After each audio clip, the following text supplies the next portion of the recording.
स्थान है उसको आप एक झट में कह देंगे ये वक्फ बाय यूजर है, रिकॉर्ड नहीं है, वो खत्म हो गया सारी चीजें। और दूसरी सबसे बड़ा इंपॉर्टेंट चीज है कि आपने कहा सेक्शन 2 में जो ट्रस्ट है, अगर कोई ट्रस्ट है तो वक्फ अप्लाई नहीं होगा।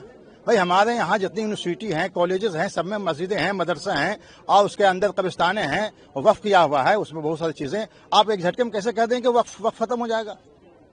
सबसे बड़ा चीज तो यह है कि आप जो अमेंडमेंट हुआ इसमें सेक्शन 3 में, पार्लियामेंट में अमेंडमेंट जो हुआ उसमें यह कह दिया गया कि भाई जो एंशिएंट मॉन्यूमेंट्स हैं वक्फ से बाहर हो जाएंगे, वक्फ एक्ट अप्लाई नहीं होगा। मतलब एक झटके में पूरा हिस्ट्री जितने 200 साल 500 साल पुराने जो हमारे वक्फ किए हुए, वक्फ क्या है? वक्फ मुसलमानों का एक अपना मजहबी एस्टेब्लिशमेंट है और ये इस्लाम का एक बहुत खास जुज्व है, मतलब कि इंपॉर्टेंट चीज है, फंडामेंटल राइट्स है। आर्टिकल 25, 26 आप जो फंडामेंटल राइट्स जब संविधान में दिया गया है, इस चीज में आपको वक्फ का भी अधिकार है चैरिटी पर्पज से। इसमें लिखा हुआ है कि अगर कोई ऐसा अधिकार या कोई ऐसा रिलीजियस पर्पस जिससे पब्लिक ऑर्डर या हेल्थ या सिक्योरिटी को अगर खतरा है, तब सरकार कोई उस पर रिस्ट्रिक्शन के लिए कानून बना सकती है। ऐसा तो यहाँ कुछ है नहीं। तो इन सारी बातों का बहुत डिटेल डिस्कशन हुआ और कोर्ट भी इस मिजाज में था इसको अभी स्टे करने के लिए, लेकिन अभी दूसरे पार्टी का जो गवर्नमेंट है उनका रिक्वेस्ट है कि हमें और कुछ बहस करने का मौका दिया जाए, इसलिए मैटर कल के लिए अभी अर्जेंट कर दिया गया है। सुप्रीम कोर्ट ने इंटेंट दिखाया है that the concept of Waqf user has been identified and they have given certain positive points to the other side and the other side has said कि वो अगले दिन तक डिसाइड करके बताएंगे whether certain interim stay can be given or not. जो इनके main चीज थी 8-10 में से जो 2 मेन अटैक थे इनके, वो थे ये वक्फ बाय यूजर को खत्म करना चाहते थे, कर लिया इन्होंने अमेंडमेंट के जरिए, और 2 नॉन मुस्लिम को वक्फ काउंसिल के अंदर ये लेके आना चाहते थे। ऑनरेबल सुप्रीम कोर्ट में आज तकरीबन 3 घंटे की हियरिंग के बाद में ऑनरेबल सुप्रीम कोर्ट साफ वाजे किया है कि हम ये ऑर्डर पास करेंगे या हम ऑर्डर पास करना चाह रहे हैं ये, जिसपे स्टेट काउंसिल ने यानी गवर्नमेंट काउंसिल ने कहा जी कल तक के लिए मुलतवी कर दीजिए।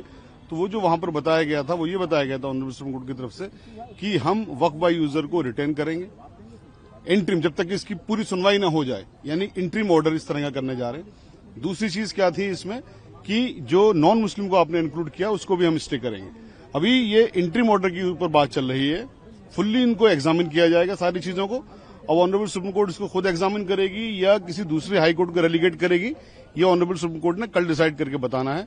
लेकिन ये जो 2 चीजें हैं, 2 प्रावधान जो मेन है, ये जो भी कुछ होगा सुनवाई के लिए रखा जाएगा या दूसरी कोर्ट में जाएगा, ये ऑनरेबल सुप्रीम कोर्ट ने जो आज अपना माइंड दिया है उसके मुताबिक ये दोनों प्रावधान को स्टे करने के बाद दिया जाएगा। वक्फ अमेंडमेंट एक्ट को चैलेंज करने वाली जितनी याचिकाएं थी सबों की सुनवाई माननीय सर्वोच्च न्यायालय के मुख्य न्यायाधीश के अदालत में हुआ। आज दोनों पक्ष को सुना गया, लेकिन जो आगे की सुनवाई है वो कल 2 बजे के लिए एडजर्न किया गया है और अभी सुनवाई पूरे केस में जारी है।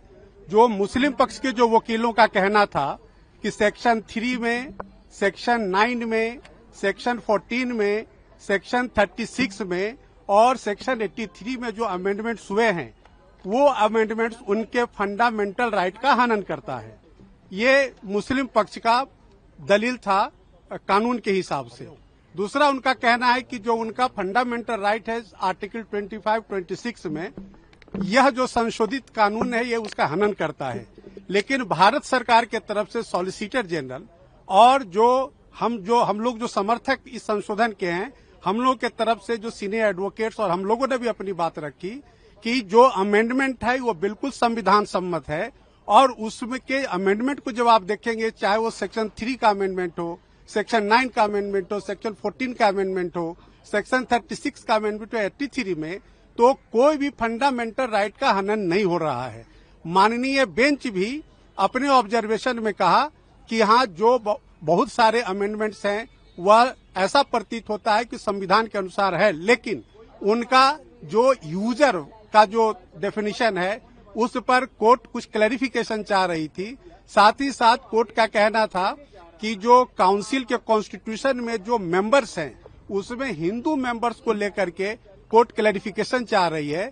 इन 2 मुद्दों पर कल सॉलिसिटर जनरल साहब से और जो हिंदू पक्ष के जो तमाम हम वकील हैं हम लोगों से उस पर असिस्टेंस मांगा है, क्लैरिफिकेशन मांगा है। अब कल जो है सारे मुद्दे की सुनवाई 2 बजे होगी। कोर्ट कन्विंस हुआ और कोर्ट पहले से भी जानता था, ये बेंच पूरा समझती थी कि ये मामला क्या है।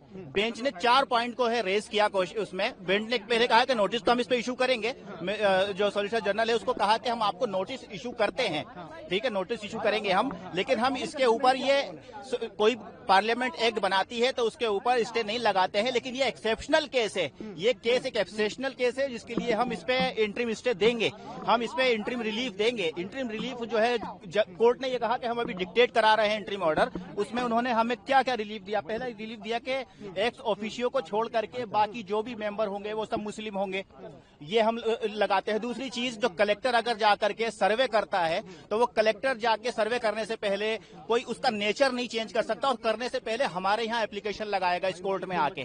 तीसरा, ये उस कोर्ट ने कहा कि जो भी प्रॉपर्टी है, चाहे वो वक्फ बाय यूजर है या चाहे वो रजिस्टर्ड है, उसका डी नोटिफाई नहीं करेगी सरकार जब तक हम ये मामला नहीं सुन रहे हैं। तो ये चारों ही चीजें हमें चाहिए थी और यही चीजें कोर्ट समझ चुका और इसी चीज के ऊपर कोर्ट हमें जो है वो इंटरिम ऑर्डर दे रहा है। तो तुषार मेहता लिटरली गिड़गाने लगे कोर्ट के सामने कि हमें और सुन लिया जाए, हमें और टाइम दे दिया जाए, हमें कल के लिए रख दिया जाए। तो जज ने काफी रजिस्ट होकर के फिर हमने भी कहा कि ठीक है, आप इनको अपॉर्चुनिटी दीजिए, मिस्टर मेहता को आप सुनिए और फिर हम भी कल और कुछ सुनाएंगे कोर्ट को। और कल 2 बजे के लिए ये रखा गया है। अल्टीमेटली ऑर्डर पास नहीं हुआ है, जो ऑर्डर पास नहीं हुआ, लेकिन जजेस क्या चाहते हैं, कोर्ट कैसा सोच रहा है वो हमें पता चल गया और कोर्ट किस तरीके से फैसला, कोर्ट पूरा मैटर समझ चुका है, सेंसिटिविटी समझ चुका है और कॉन्स्टिट्यूशन कैसे जो है वो वायलेट हो रहा है वो कोर्ट समझ चुका है।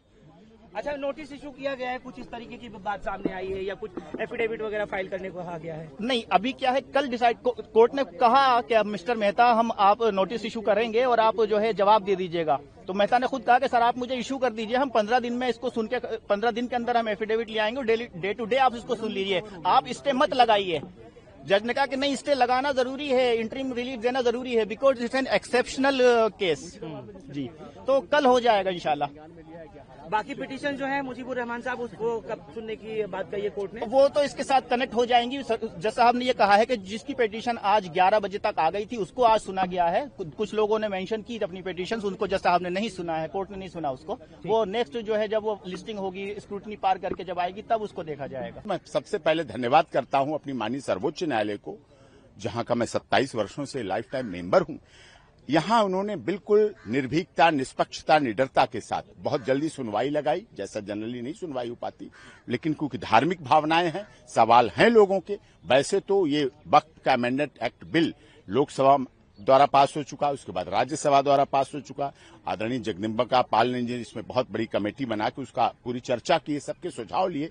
All India Muslim personal law board ने भी दिया, देश के महामहिम राष्ट्रपति ने उस पर मोहर लगाई, अन्य राज्यों ने भी मोहर लगाई। वेस्ट बंगाल की अपनी हमारी बहन ममता दीदी जी उससे कुछ नाराज हैं, उनकी आपत्ति है, तो उनकी आपत्ति और ऐसे कुछ लोगों की जिनकी भी आपत्ति है, आपत्ति तो होगी, यही तो लोकतंत्र की परिभाषा है।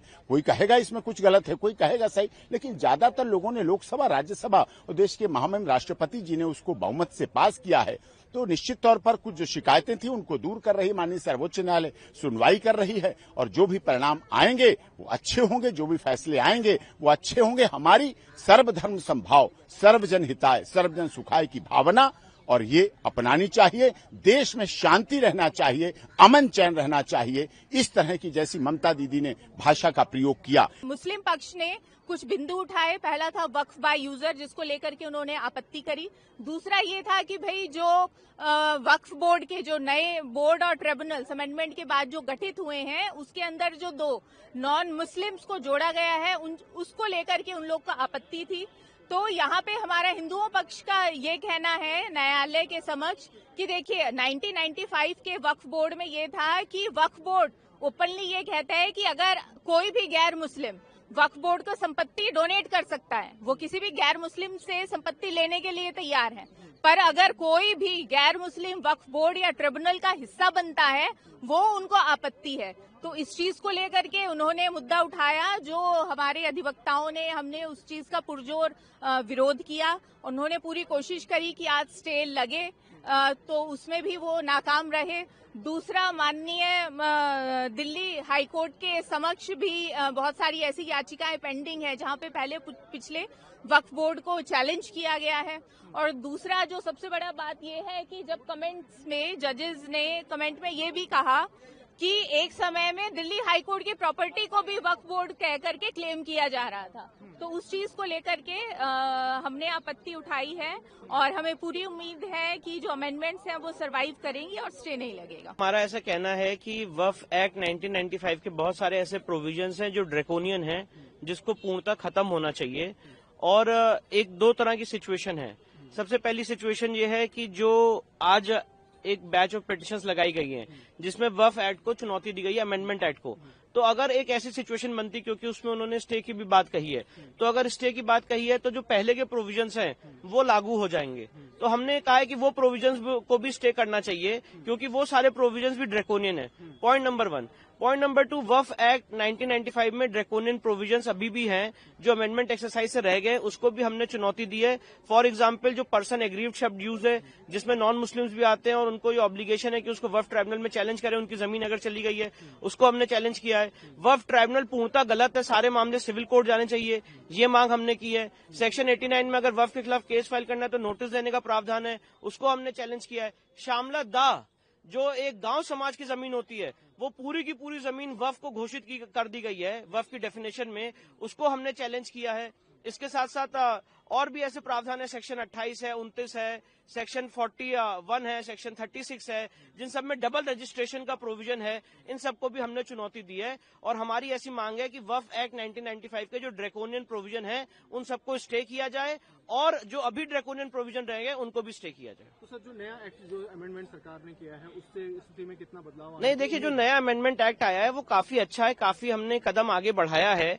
जैसे सेक्शन 3B आया है, 3C आया है, 3D आया है, वक्फ बाय यूजर को खत्म किया गया है और जो पूर्व में वक्फ बाय यूजर है, अगर उस पर डिस्प्यूट है तो वक्फ बाय यूजर नहीं माना जाएगा, ये सब उसमें मेंशन है। सारे वक्फ के डॉक्यूमेंट्स का दस्तावेज सबमिट करने का मैंडेट दिया गया सेक्शन 3B में। सेक्शन 3C में कहा गया कि सारी सरकारी संपत्ति वापस ली जाएंगी। सेक्शन 3D में कहा गया कि वक्फ का जो कानून है वो ASI संपत्तियों पर लागू नहीं होगा और वक्फ बोर्ड जो है उसमें जो उसका कॉम्पोजिशन है उसको भी बदला गया है। तो काफी बेहतर चीजें हैं, पर कुछ कुछ चीजें रह गई हैं, उसको हमने माननीय सर्वोच्च न्यायालय के सामने चुनौती दी है। दूसरा जो पक्ष है, जो मुस्लिम पक्ष से कहें तो उनका कहना है कि एक्ट अमेंडमेंट गलत है, उससे उनके हित प्रभावित होंगे, आप क्या कहते हैं? नहीं, देखिए, मेरे हिसाब से तो अमेंडमेंट एक्ट सही है और अमेंडमेंट एक्ट इस समय जो हित प्रभावित हो रहे हैं वो हिंदू समाज के हो रहे हैं, जो अन्य समाजों के हित प्रभावित हो रहे हैं। अगर ये कहना कि उनका हित प्रभावित हो रहा है तो मुझे तो उसमें कोई ऐसा प्रोविजन लगता ही नहीं है। आप मुझे बताइए, अगर इस्लामिक लॉ ये कहता है कि वक्फ बिना वक्फ डीड के नहीं हो सकता है, तो यही बात तो सेक्शन 36 में लाई गई है। अगर वक्फ बाय यूजर का कंसेप्ट कोई भी किसी भी इस्लामिक लॉ में नहीं है, ना किसी माननीय कुरान में है, ना हदीस में है, तो फिर उसमें क्या दिक्कत है? यही बात तो इस प्रोविजन में लाई गई है। तो यहाँ पे पॉइंट इन इशू ये, डिबेट ये है कि अभी भी ऐसे ड्रैकोनियन प्रोविजन है जो हमें इम्पैक्ट कर रहे हैं, हमारे राइट्स को इम्पैक्ट कर रहे हैं, इसलिए हमने उसको चुनौती दी है। सर, बंगाल सरकार ने इसका मुखर विरोध किया है, कहा है कि हम लागू नहीं होने देंगे, क्या देखिए, मुझे ऐसा लगता है कि इस तरह के जो बयान है ये असंवैधानिक है। ये सेंट्रल एक्ट है, केंद्रीय कानून है और हर सरकार का ये दायित्व है स्टेट गवर्नमेंट का कि वो सेंट्रल एक्ट को इम्प्लीमेंट करे, लागू करे।